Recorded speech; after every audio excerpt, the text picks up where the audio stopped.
శ్రీ మహాగణాధిపతయే నమః. అందరికీ నమస్కారం.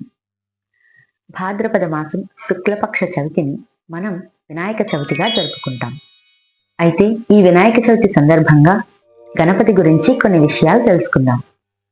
ఏ పూజ అయినా, ఏ వ్రతమైనా, ఏ చిన్న శుభకార్యం ప్రారంభించాలన్నా ముందుగా వినాయకుడిని పూజించడం మన సాంప్రదాయం. అయితే వినాయకుడి జన్మదినంను వినాయక చవితి పర్వదినంగా జరుపుకుంటారు. ఈ రోజున వినాయకుడి ప్రతిమను ఇంట్లో ప్రతిష్ఠించి స్వామివారికి పూజ చేసి గరికతో పాటు 21 పత్రాలతో స్వామిని పూజించి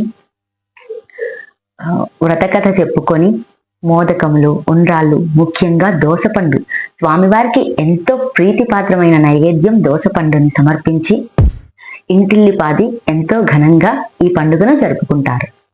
హిందూ సాంప్రదాయం ప్రకారం వినాయకుడు సకల దేవతా గణాలకు అధిపతి, అన్ని పూజలకు ప్రథమంగా పూజింపవలసిన వాడు. అందుకే ప్రతి శుభకార్యానికి, ప్రతి పూజకు ముందుగా వినాయకుడి పూజను ప్రారంభిస్తాం. ముందుగా వినాయకుడిని సంతోషపెడితే ఆటంకాలు లేకుండా సకల కార్యాలు పొంది ఐశ్వర్యాలు సిద్ధించి కష్టాలు తొలగిపోతాయని మనందరి విశ్వాసం. అయితే ఈ వినాయక చవితి నాడు మనమందరం భక్తిభావంతో వినాయకుడిని ఆరాధిద్దాం.